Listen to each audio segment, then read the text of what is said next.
bazuar në urdhrimin e vendimit të gjykatës kushtetuese dhe të gjitha institucionet dhe kushdo tjetër të cilit vendimi i gjykatës kushtetuese i adresohet, do duhet ta respektojë vendimin e gjykatës kushtetuese. Në gjykimin dhe në vlerësimin tim, kjo është e qartë. Pra, me pak fjalë, Komisioni Qendror i Zgjedhjeve nuk mund të kryejë asnjë lloj veprimi që lidhet me përgatitjen e procesit zgjedhor në Bashkinë e Tiranës. Është çështje në këtë moment e kompetencës së gjykatës kushtetuese për të vendosur mbi ankimin që është bërë në gjykatën kushtetuese nga zoti Veliaj në lidhje me vendimin për shkarkimin e tij. Do të vendosë gjykata kushtetuese mbi këtë çështje dhe pastaj do të shohim për mëtej. Por kjo është e sigurt. Komisioni Qendror i Zgjedhjeve nuk është duke zhvilluar asnjë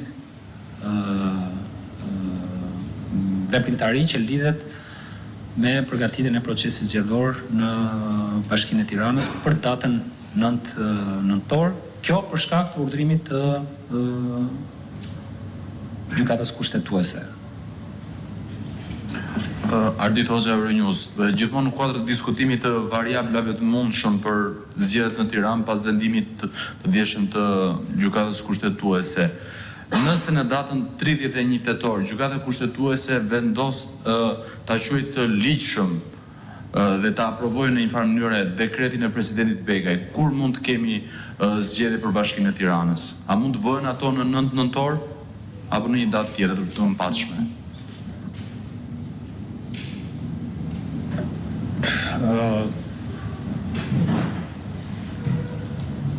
Duke besuar që me përgjigjen që do t'i përgjigjem drejt për së drejti pyetjes tuaj. Si e shikojmë ne nga pikpamja institucionale këtë situatë? Besoj që është e qartë që ajo pjesa e parë në lidhje me se çfarë është duke bërë dhe çfarë do duhet bëj KQZ nga ky moment. Se çfarë do ndodhi nëse gjykata kushtetuese merr një vendim apo një vendim tjetër, unë këtë nuk do të preferoja ta bëja se do të ishe në pozitën e një komentatori të them. Por në kapacitetin tim si komisioner shtetëror për zgjedhjet, mendoj që vlen të them sa do të vijoj. Gjykata kushtetuese ka caktuar datën 31 për të vendosur mbi këtë çështje, që mund të jetë vendimi përfunditar në datën 31, mund të jetë datën 1, 2, 3, këtë nuk e dim akoma dhe është çështje komplet e gjykatës kushtetuese. Dhe në çdo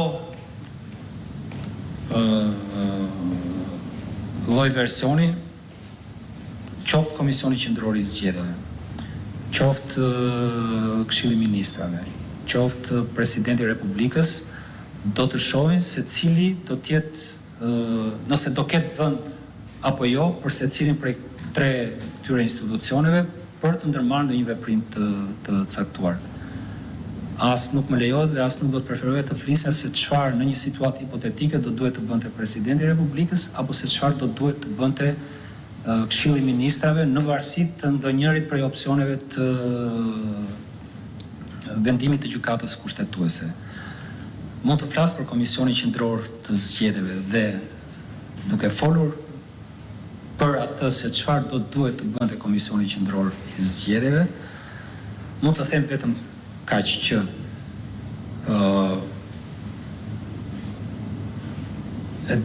do ta them qartë këtë që se nuk është çështje e ditëve, janë 7 ditë apo 6 ditë, sepse gjykata kushtetuese është në lirinë e vet që ta kishte shqyrtuar çështjen nesër pas nesër, sikurse ta shqyrtoi edhe pas datës 31 tetor. Data 31 dhjetor, tetor nga pikpamja e asaj se çfarë mund të prodhoj nga si pasojë juridike, nuk lidhet me datën në vetvete. Do më thënë, nëse ne do kishim nesër vendimin e gjykatës kushtetuese, do të kishim një opinion tjetër si KQZ. Meqense kemi në datën 31, apo nëse do kishim në datën 2 procesin e vendimarrjes së gjykatës kushtetuese, do duhet të kishim një opinion tjetër. Që do të thotë që procesi i përgatitjes së zgjedhjeve është një proces i cili kërkon natyrisht bazuar në kodin zgjedhor një periudhë kohe të caktuar dhe në rastin e zgjedhjeve të pjesshme në kodin zgjedhor është përcaktuar qartë që zgjedhjet nuk mund të zhvillohen më parë se 30 ditë nga momenti kur është njoftuar vakanca dhe jo më vonë se 45 ditë nga ky moment. Që do të thotë që periudha minimale për të përgatitur procesin zgjedhor në rastin e zgjedhjeve të pjesshme do të jetë 30 ditë nga momenti i njoftimit të vakancës. Dhe edhe pse ky është një rregullim ligjor dhe nuk është një rregullim kushtetues, do të thotë që të paktën në pikpamje formale ka nevojë për 30 ditë për të përgatitur ky proces zgjedhor. Por asesi kjo nuk do të thotë që në mungesë të këtyre 30 ditëve kjo bën të pamundur zhvillimin e procesit zgjedhor edhe në Bashkinë e Tiranës në datën 9. Nuk është vetëm kjo. Ose nuk është kjo kaq thelbësore. Procesi përgatitor i zgjedhjeve në njësi zgjedhore të caktuar të qeverisë vendore nuk lidhet thjesht dhe vetëm me zhvillimin e fushatës zgjedhore. Fushata zgjedhore mund të jetë 5 ditë, 6 ditë, 7 ditë, është kompetencë e KQZ-s për ta vendosur se sa mund të jetë periudha e fushatës zgjedhore dhe periudha e fushatës zgjedhore ka vetëm një dallim nga rasti i zhvillimit të aktivitetit politik të partive politike, po edhe të atyre të cilët mendojnë që mund të marrin një zyrë publike nëpërmjet procesit zgjedhor. Në atë periudhën e fushatës zgjedhore i nështrojnë disa rregulla të caktuara. Ata, media, ka dhe disa aspekte që lidhen me financimin. Por ajo që është më rëndësishme është gjithë pjesa tjetër. Pra, procesi i përgatitjes së listës së zgjedhësve, shpallja e listës së zgjedhësve, e drejta e qytetarëve dhe të votuesve për t'u njohur me përmbajtjen e listës së zgjedhësve, për t'u ankuar mbi atë se çfarë përmban lista e zgjedhësve. Është procesi i përgatitjes i ngritjes së komisioneve zgjedhore. Është procesi i regjistrimit të partive politike si subjekt zgjedhor. Pastaj është procesi i regjistrimit të koalicionit të atyre partive që janë regjistruar si subjekte zgjedhore. Pastaj vjen në radhë procesi i regjistrimit të kandidatëve. Është procesi i miratimit të fletës votimit, i prodhimit të fletës votimit, pra janë një sër aspektesh të tjera të cilat jo veçmas kohës që kërkojnë, se të themi të gjitha këto mund t'i mbarojnë për 2 ditë apo 3 ditë apo qoftë edhe për 24 orë, po janë disa të drejta që secili prej këtyre subjekteve të cilat unë listova i kanë të garantuara nga kushtetuta dhe nga kodi zgjedhor.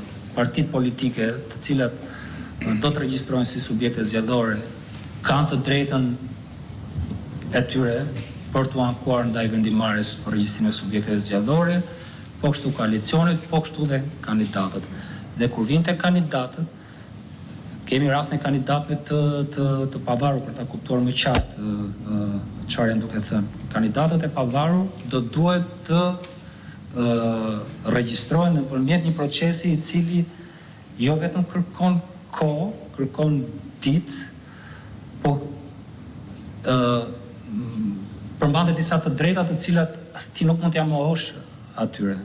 Ai duhet paraqesi nëpërmjet një komiteti nismëtar interesin e tij për të marrë pjesë në zgjedhje, do duhet që Komisioni Qendror i Zgjedhjeve ta pajisi me formularët për mbledhjen e nënshkrimeve dhe këtë formular ne për Bashkinë e Tiranës nuk mund ta vendosim tani në dispozicion sepse sikurse thash çfarë lidhet me Bashkinë e Tiranës është e pezulluar. Dhe është e pezulluar për çdo aspekt të këtij procesi përgatitor. Kështu që janë disa të të obliguara, të detyruara apo si të drejta për të kryer si nga Komisioni Qendror i Zgjedhjeve, por ajo çfarë ka më shumë rëndësi, nga ata të cilët marrin pjesë në zgjedhje, parti politike dhe kandidat. Kështu që mendoj që do ishte më me dobi që ta themi qartë pak nësi e kuptoj unë, ose sikurse për mua është e qartë dhe e drejtë e korrekte të thuhet që zhvillimi i procesit zgjedhor në